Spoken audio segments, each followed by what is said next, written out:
का भी त्याग और उसके प्रति इच्छा का भी त्याग, वो त्याग कहलाता है। तो त्याग अंतिम स्थिति है। त्याग के लिए क्या चाहिए? बोलो, त्याग के लिए सत्संग रूपी पात्र चाहिए।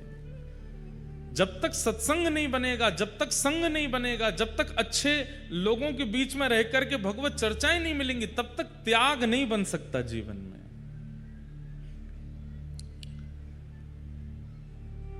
किसी एक वस्तु का आप त्याग करना चाहते हैं, जिस वस्तु का आज तक सेवन किया, उस वस्तु का त्याग आप अपनी इच्छा से नहीं कर सकते। और वस्तु का त्याग कर भी दोगे, लेकिन मन में वो वस्तु चलती रहेगी। मन तो हो रहा है खा लूं, मन तो हो रहा है थोड़ा सा इसको पी के देख लूं, मन तो हो रहा है थोड़ा सा इसका सेवन तो कर लूं। मन से भी नहीं जाएगा। मन से और तन से दोनों रूप से त्याग तो तभी हो सकता है जब सत्संग मिलेगा। सत्संग का मतलब इसको नहीं कहते जो हम कर रहे हैं, यह भी सत्संग है, पर सत्संग के और भी कई रूप हैं। और कौन कौन से रूप हैं? वस्त्र भी सत्संग कहलाते हैं। आप क्या पहनते हो?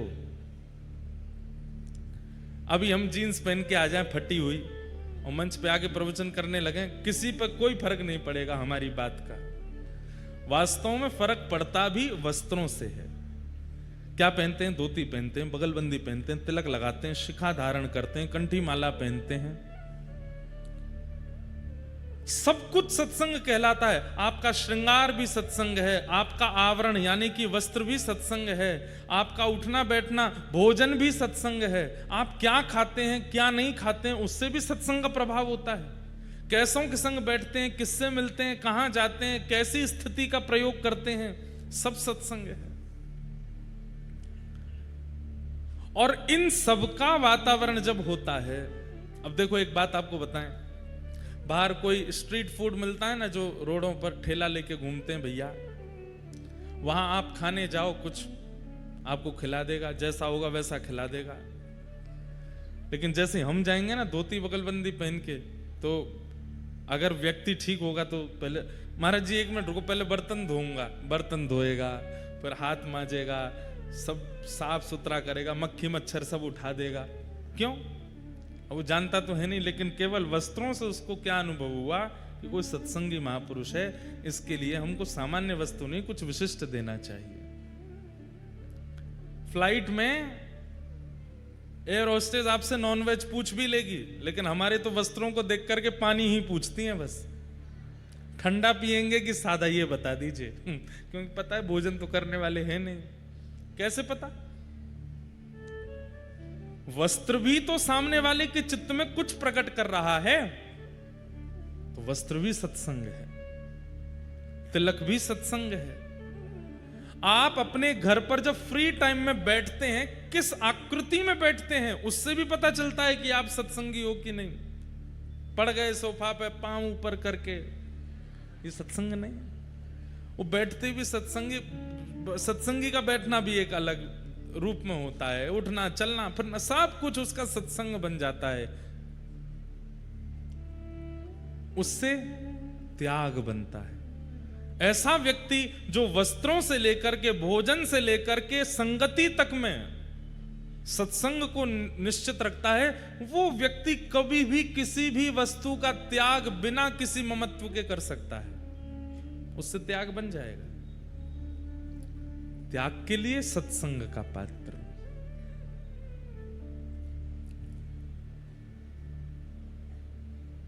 एक बार एक शिकारी जंगल में घूम रहा था शिकार करने के लिए, बहुत बड़ा शिकारी। घूमते घूमते जब गया तो देखा एक गुफा के सामने से निकला, तो देखता हुआ जाता था कहीं कोई शिकार मिल जाए। गुफा में जैसे उसने झांक करके देखा तो कोई हिरण आदि तो नहीं दिखा। एक महात्मा बैठे थे, बड़ी बड़ी जटाएं उनकी, और महात्मा नेत्र बंद करके बैठ के ध्यान कर रहे थे। तुरंत अपना घोड़ा रोका और बोला कि मेरी माँ मुझसे कहती थी कि हम शिकारी हैं, हम वन में रहते हैं, हम मांस खाते हैं, लेकिन कभी भी कोई संत मिले, गुरु मिले, उससे प्रणाम जरूर करना, उससे आशीर्वाद जरूर लेना। दौड़ करके गया, महाराज जी प्रणाम, आपको वंदन करता हूं, आप इस जंगल में भजन कर रहे हैं, मैं इस जंगल का शिकारी हूं, मैं यहीं रहता हूं। महाराज जी ने नेत्र खोले, अच्छा बेटा खुश रहो। बोले अब मैं और तो कुछ आपकी सेवा नहीं कर सकता, मुझे बस ये बताइए कुछ पाएंगे, कुछ भोजन करेंगे, आप कुछ खाएंगे? नहीं नहीं बेटा, हम सब आनंद मंगल हैं, फलाहार करते हैं, फल खाते हैं, फल खा करके जीते हैं, और कभी 5-6 दिन में एक बार फल खा लेते हैं। फल खाते हैं, फल कोई खाने की चीज है? आप कहें तो मैं बढ़िया एक हिरण लेकर के आऊं, आप भोग लगाना, मुझे भी दे देना। अब संत बेचारे अब क्या बोले उसको। तो अब देखिए सत्संग का प्रभाव कैसा होता है। संत थोड़े मुस्कुराए। अब उसको ये तो नहीं कहा कि बेटा हम लोग मांसाहार आदि नहीं करते, उसको क्या बोले, तुम जो हिरण पाते हो ना वो तो सामान्य है, मैं तो एक बहुत ऊंचे हिरण की खोज में बैठा हूं, जब तक वो नहीं मिलेगा तब तक आहार ग्रहण नहीं करूंगा। अरे महाराज आप नहीं जानते, ये इतने कोस का जंगल, उसका सबसे बड़ा शिकारी हूं मैं, यहां कोई हिरण मुझसे भाग के नहीं जा सकता, शेर के चंगुल से बच जाएगा, मुझसे नहीं बच सकता। आप बताइए कैसा हिरण चाहिए आपको? महाराज जी बोले रहने दो, तुम ला नहीं पाओगे उसको। बोले नहीं नहीं बताइए। तो बोले लिखो कैसा हिरण है। कस्तूरी तिलकम ललाट पटले वक्षस्थले कौस्तुभम नासाग्रे वर मुक्ति कंतर तले वेणु करे कंकणम सर्वांगे हरिचंदनम सुललितम कंठे च मुक्तावली गोपस्त्री परिवेष्टितो विजयते गोपाल चूड़ामणि। बोले जिस हिरण की आश में मैं भूखा बैठा हूं वो हिरण कस्तूरी का तिलक लगाता है। शिकारी बोला कस्तूरी तिलक लगाता है हिरण? मैंने ये तो सुना कि कस्तूरी उसके नाभि में होता है, पर उसका चंदन बना करके अपने माथे से लगा के घूमता है, ये हिरण तो पहली बार देखा सुना। बोला हाँ वो कस्तूरी का तिलक लगाता है। कानों में नासिका में मोती पहनता है। अच्छा मोती पहन करके घूमता है हमारी तरह? बोला हाँ। और इस हिरण की विशेषता क्या है? बोले पीतांबरी पहनता है, निर्वस्त्र नहीं घूमता है, पीतांबरी धारण करता है, धोती पहनता है, और सबसे बड़ी विशेषता अधर पर वेणु रख करके अपने कर कमलों से बजाता है। शिकारी बोला जीवन निकल गया, ऐसा हिरण तो नहीं देखा मैंने।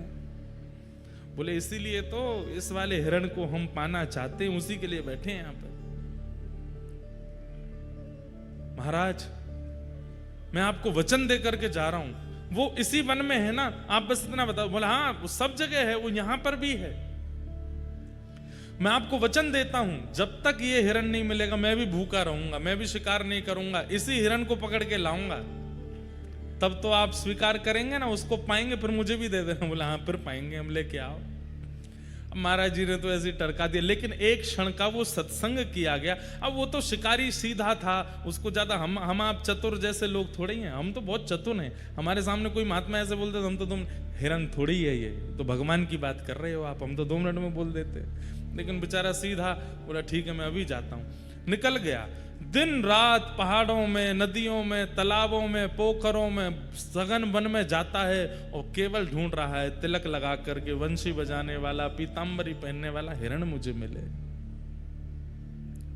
1 दिन 2 दिन 3 दिन 5 दिन बीत गए। भूख के कारण व्याकुल होने लगा, मुख सूखने लगा। अब तो बस सामने से हिरण निकलते हैं तो उसको इच्छा तो बहुत होती कुछ खा लूं, लेकिन सोचता है मेरे गुरुजी भूखे हैं, मैं कैसे पाऊं, जब तक वो हिरण नहीं मिलेगा तब तक नहीं जाऊंगा। 7 दिन बीत गए। प्राण जब निकलने को होने लगे, आंखें खुलनी बंद हो गईं। अब स्थिति अपने वश में नहीं थी। ठाकुर जी उसके भाव पर रीझ गए। बोले बताओ हमको ढूंढ रहा है, भूख प्यास से व्याकुल होकर के हमको ढूंढ रहा है, हिरण के रूप में ढूंढ रहा है। इतने में ही मोर मुकुट धारण किए, कानों में सुंदर मोती धारण किए हैं, नाक में सुंदर मोती पहने हैं, पीतांबरी पहने हैं, ललित गति विलास वल्गुहास, टेढ़ी मेढ़ी चाल चलते हुए सघन वन से वेणु का नाद करते हुए कस्तूरी की सुंदर सुगंध आने लगी, चंदन की सुगंध आने लगी। तभी देखता है कि सामने से नीलांबर ठाकुर जी पीतांबरी पहन करके वेणुनाद करते हुए, मोर पिच्छ का मुकुट धारण करते हुए, उसके सामने अधरों पर वेणु धारण करके मधुर स्वर से वेणु बजाते हुए आ रहे हैं। गुरु जी ने जितना बताया था सब देख रहा है। कस्तूरी की सुगंध आ रही है, नाक में मोती पहना है, कानों में कुंडल पहने हैं, पीतांबरी पहन रखी है, नील कांति नील वरण है, और ये हिरण तो नहीं है पर नेत्र तो मृग जैसे ही है, मृगनयन है। संभवतः यही वो हिरण होगा, श्रृंगार करके हमारे जैसा, मानवों जैसा लग रहा है। तुरंत प्रसन्न हो गया, वो मिल गया हिरण। अब क्या करूं, कैसे पकड़ूं?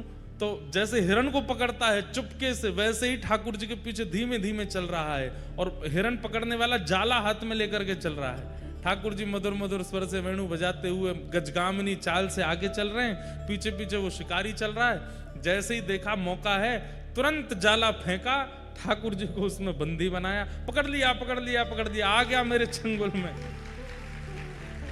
ठाकुर जी को पकड़ करके, जाला बांध करके और उठा करके अपने कंधे पर टांगा, घोड़े पर बैठ करके ले गया गुरु जी के पास। सप्ताह बाद गुरुजी